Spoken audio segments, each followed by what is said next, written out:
आदाब, मैं हूँ सोनाली। स्वागत है आप सभी का मैटनी शो में।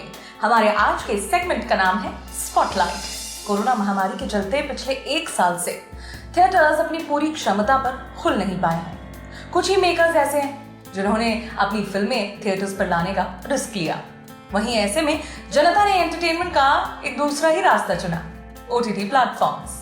पिछले 1 साल के कैलेंडर में थिएटर रिलीजेस भले ही गिनती भर हो, लेकिन ये कहना सरासर गलत होगा कि पिछले 1 साल में बढ़िया कंटेंट नहीं आया। कहीं तो ऐसा कंटेंट आया जिसने सिनेमा हॉल बंद होने का गम बुला दिया। OTT पर ऐसी फिल्में और ऐसे शोज आए जिन्हें ऑडियंस ने महीनों तक याद रखा। उनमें मौजूद एक्टर्स चर्चा का विषय रहे। इसीलिए आज के एपिसोड में हम ऐसे ही एक्टर्स की बात करेंगे जिन्होंने पिछले 1 साल में झाम फाड़ कंटेंट दिया, फिर चाहे वो क्रिटिक्स के नजरिए से हो या फिर कमर्शियल सक्सेस के पैमाने पर। ऐसे स्टार्स, ऐसे एक्टर्स जिन्होंने रिस्क लिया, फिर चाहे वो थिएटर रिलीज हो या डायरेक्ट OTT रिलीजेस। आपके लिए ये तमाम जानकारी जुटाई है हमारे साथी अमन ने। चलिए शुरू करते हैं। सबसे पहले अक्षय कुमार, हिंदी फिल्म इंडस्ट्री के गेम चेंजर। इनकी फिल्म आए और बिना धमाका किए चली जाए, ऐसा मुमकिन नहीं होता। पिछले साल भी थिएटर पर ऐसा ही धमाका होने की उम्मीद थी जब उनकी फिल्म लक्ष्मी रिलीज होनी थी, लेकिन कोरोना महामारी के चलते खिलाड़ी कुमार के फैंस उन्हें बड़े पर्दे पर नहीं देख पाए। फिल्म तो बनकर तैयार थी मगर थिएटर्स पर रिलीज नहीं की जा सकती थी। ऐसे में अक्षय कुमार ने एक बड़ा रिस्क लिया, मैच्योर और कैलकुलेटेड रिस्क, अपनी फिल्म को स्ट्रीमिंग प्लेटफॉर्म पर रिलीज करने का। ये फैसला इंडस्ट्री के ट्रेड पॉइंट से लेकर ऑडियंस तक के लिए भी चौंकाने वाला था। इसकी एक बड़ी वजह थी कि उस वक्त तक किसी भी बड़े सुपरस्टार ने अपनी थिएटर पर रिलीज होने वाली फिल्म को OTT की ओर नहीं मोड़ा था। अक्षय ऐसा करने वाले पहले सुपरस्टार थे। डिज्नी प्लस हॉटस्टार को फिल्म के डिजिटल राइट्स बेचने का फैसला लिया, वो भी छोटे मोटे अमाउंट में नहीं बल्कि पूरे 125 करोड़ रुपए में। हॉटस्टार ने पिछले साल ही अपनी मल्टीप्लेक्स सर्विस शुरू की थी, जिसके तहत वो थिएटर की जगह डायरेक्ट अपने प्लेटफॉर्म पर फिल्में रिलीज कर रहा था। अब दिल बेचारा, लूट केस, खुदा हाफिज और सड़क 2 ऐसी ही कुछ रिलीजेस थी। लक्ष्मी भी हुई 9 नवंबर 2020 को, यानी कि दिवाली वीकेंड पर फिल्म को बम्पर ओपनिंग मिली। इससे पहले दिवंगत सुशांत सिंह राजपूत की आखिरी फिल्म दिल बेचारा को इतनी बड़ी ओपनिंग मिली थी। ओपनिंग की बात करें तो लक्ष्मी ने दिल बेचारा का रिकॉर्ड भी चूर कर दिया था। सिर्फ इतना ही नहीं, लेट्स OTT की माने तो फिल्म पिछले साल स्ट्रीम की गई डायरेक्ट OTT रिलीजेस में 4थे नंबर पर रही। अक्षय ने अपनी फिल्म डायरेक्ट OTT पर लाने का रिस्क लिया और गेम बदल के रख दिया। अपने इसी ट्रेंड को जारी रखते हुए उन्होंने हाल ही में अपनी फिल्म बेल बॉटम की रिलीज डेट भी अनाउंस की है। फिल्म रिलीज होगी 27 जुलाई 2021 को, वो भी थिएटर्स पर। बेजान पड़ी थिएटर इंडस्ट्री में फिर जान फूंकने का रिस्क लिया है अक्षय ने। उनका रिस्क कितना कारगर साबित होता है ये फिल्म रिलीज के वक्त ही पता चल पाएगा। दूसरा नाम थलपति विजय। महीनों पहले पता चल जाता है जब भी उनकी फिल्म आने वाली होती है, और ऐसा होता है उनके फैंस की बदौलत। एक स्टार अपने फैन से ही पहचाना जाता है। विजय के केस में ये बात 100% सच बैठती है। कभी उनके जन्मदिन पर उनके फैंस उनकी फिल्में रिलीज करवाते हैं तो कभी उनके कटआउट्स पूरे के पूरे शहर में लगवाते हैं। विजय की फिल्म मास्टर पिछले साल रिलीज होनी थी। रिलीज से पहले फैंस अपने थलपति के लिए एक महल खड़ा करना चाहते थे, वो भी 70 फीट ऊंचा, लेकिन कोरोना महामारी की वजह से फिल्म रिलीज नहीं हो पाई और ना ही महल खड़ा हो पाया। लेकिन विजय ने अपने फैंस को भरोसा दिलाया, फिल्म जब भी आएगी थिएटर्स पर ही आएगी। वादा पूरा भी किया। 13 जनवरी 2021 को जब फिल्म सीमित क्षमता के साथ खुले हुए थिएटर्स पर रिलीज हुई। मास्टर इस साल की सबसे बड़ी रिलीज थी। इंतजार भी लंबे समय से हो रहा था। थिएटर्स भले ही 50% कैपेसिटी के साथ खुले, फिर भी बिजनेस को ज्यादा घाटा नहीं हुआ। विजय के फैंस बड़ी तादाद में उमड़े। देखते ही देखते रिलीज के 3 दिनों के अंदर अंदर फिल्म ने 100 करोड़ का मार्क क्रॉस कर लिया था। सिर्फ इतना ही नहीं, फिल्म ने तमिलनाडु बॉक्स ऑफिस पर 200 करोड़ रुपए का कलेक्शन किया। इससे पहले ऐसा कलेक्शन विजय की मर्सल, बीगल और सरकार जैसी फिल्मों के नाम था। अब नाम समांथा अक्किनेनी का द फैमिली मैन का दूसरा सीजन रिलीज हुआ और जब से हुआ तब से देखने वालों के मुंह पर एक ही नाम है, राजी का। शो की विलन राजी एक बागी ग्रुप से ताल्लुक रखती है, खतरनाक किस्म की फाइटर है, बिल्कुल निडर। शो में राजी बनी है समांथा अक्किनेनी। इनका मुकाबला मनोज वाजपेयी से था। मनोज वाजपेयी जिनकी एक्टिंग किसी परिचय की मोहताज नहीं है, फिर भी समांथा आसानी से स्टैंड आउट करती हैं। उन्होंने जिस तरह से अपने किरदार को अपनी परछाई की तरह ओढ़ा है वो वाकई में काबिले तारीफ है। हर क्रिटिक के कॉलम में समांथा की तारीफ हो रही है। उनके नाम कसीदे पढ़े जा रहे हैं। जो अब तक समांथा को सिर्फ कमर्शियल एक्ट्रेस समझते थे वो भी शो देखकर अपना ओपिनियन बदल चुके हैं। अगला नाम जयदीप अहलावत। तारीख 15 मई 2020 Amazon प्राइम वीडियो पर एक शो रिलीज हुआ था। किसे पता था कि इसके बाद एक एक्टर की लाइफ हमेशा के लिए बदल जाएगी। बधाई भरे मैसेजेस और कॉल से उसका फोन इतना बजेगा कि हैंग होने की नौबत पड़ेगी। हम बात कर रहे हैं पाताल लोक के लीड हाथीराम चौधरी यानी जयदीप अहलावत की। पाताल लोक वो शो जिसे वैरायटी मैगजीन ने 2020 के बेस्ट इंटरनेशनल शोज में से एक बताया। वो शो जिसे फिल्म फेयर OTT अवार्ड्स की 8 श्रेणियों में नॉमिनेशन मिला, जिसमें से शो ने 5 अवार्ड जीते। जयदीप अहलावत को अपने काम के लिए बेस्ट एक्टर का फिल्म फेयर OTT अवार्ड भी मिला। जयदीप अहलावत शायद इनको लोग फैजल खान के दादा और सरदार खान के पिता शाहिद खान के तौर पर नहीं पहचानते। विद्युत जम्वाल से लड़ने वाले अमृत कंवल के तौर पर भी याद नहीं रखे, लेकिन जमुना पार खाने वाले हाथीराम चौधरी सबको याद रहेंगे। 2020 में एक शो आया था कन्वेंशनल OTT शो से एकदम जुदा। शो था स्कैम 1992। हर्षद मेहता पर बेस्ड था।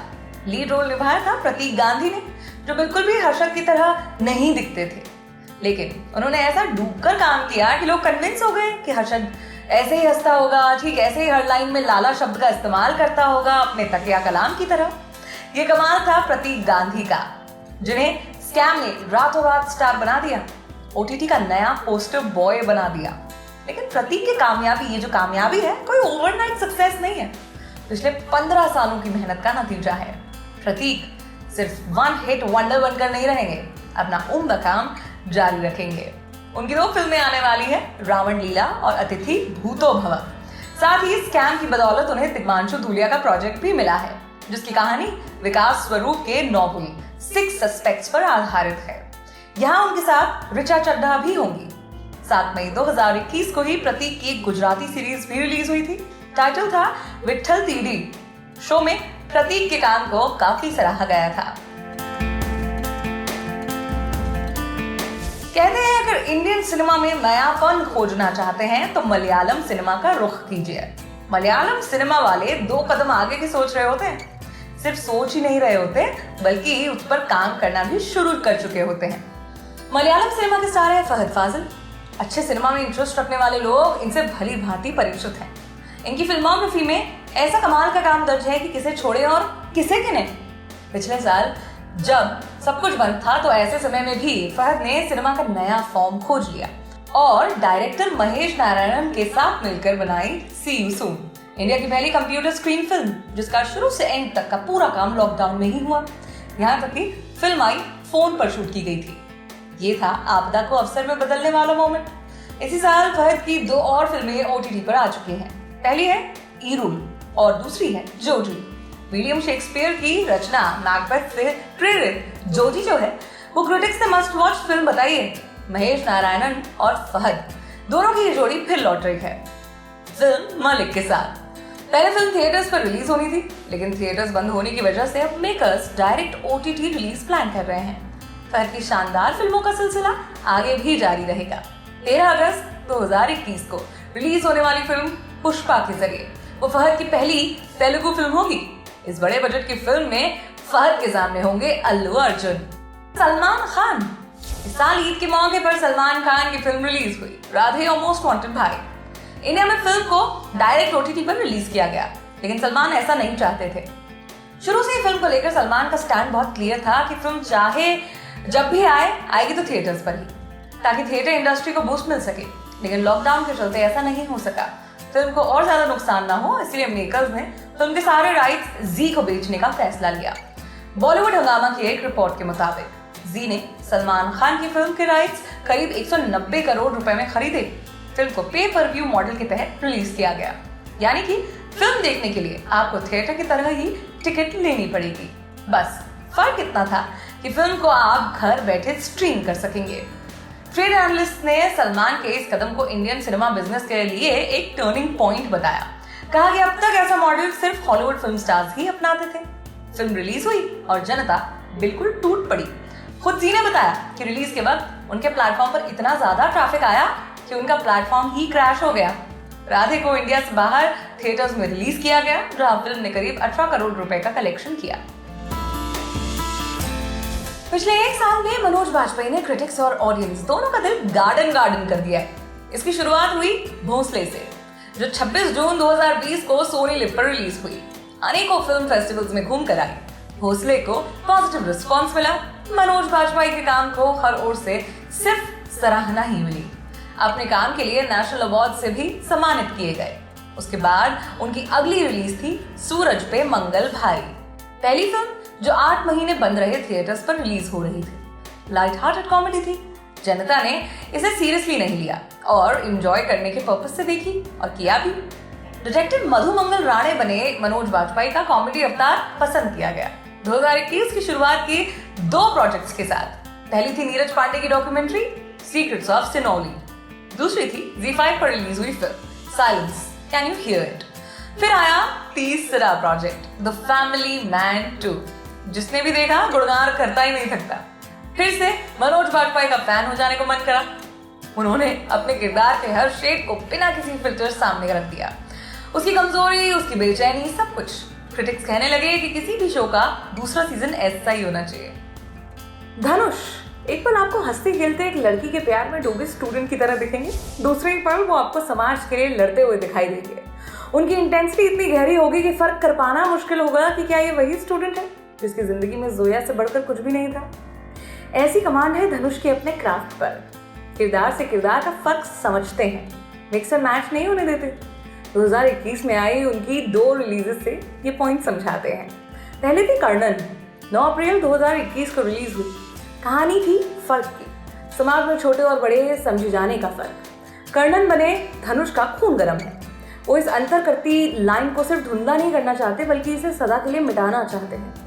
धनुष ने यहाँ एक जवान लड़के का किरदार निभाया जो हमेशा जोश में रहता है, बात बात पर बिगड़ जाता है। अब कट टू उनकी दूसरी रिलीज जग में थंडेरम। यहाँ धनुष बने हैं गैंगस्टर, बिंदास किस्म का। टेंशन, स्ट्रेस, लोड टाइप शब्द तो मतलब जैसे इनकी डिक्शनरी में ही ना हो। Full on masala film type किरदार है। दोनों किरदारों की रेंज देखेंगे तो समझ जाएंगे कि धनुष सिर्फ रांझना वाले धनुष नहीं, वो राउडी बेबी पर डांस कर गाने को हिट भी कर सकते हैं और असुरन में अपने रोल के लिए नेशनल अवार्ड भी जीत सकते हैं। ऐसी कला के धनी है धनुष। 19 जून 2020 को डिज्नी प्लस हॉटस्टार पर एक विमेन सेंट्रिक शो रिलीज हुआ। शो एक बड़ी क्रिटिकल सक्सेस साबित हुआ क्योंकि रिलीज के चंद दिनों में दूसरे सीजन की मांग जोरों शोरों से उठने लगी। वो शो था आर्या। टाइटल रोल निभाया सुष्मिता सेन ने, एक इंडिपेंडेंट महिला जो अपने परिवार के लिए खड़ी होती है, माफिया गैंग ज्वाइन कर लेती है ताकि अपने पति के हमलावरों से बदला ले सके। सुष्मिता ने शो का भार अपने कंधों पर बखूबी निभाया। फैंस और क्रिटिक्स दोनों ही उनके काम की प्रशंसा करते नजर आए। यहाँ तक कि शो को फिल्म फेयर OTT अवार्ड्स की 8 श्रेणियों में नॉमिनेट किया गया। सुष्मिता ने अपने काम के लिए बेस्ट एक्ट्रेस का फिल्म फेयर OTT अवार्ड भी जीता। शो को सेकंड सीजन के लिए रिन्यू कर दिया गया है और इस पर काम भी शुरू हो चुका है। आज के एपिसोड में बस इतना ही। अपने सुझाव, अपनी शिकायतें हमें कमेंट करके जरूर बताएं। मुलाकात होगी मैटनी शो के अगले एपिसोड में। मेरा नाम है सोनाली। देखते रहें रील ऑन टॉप। शुक्रिया।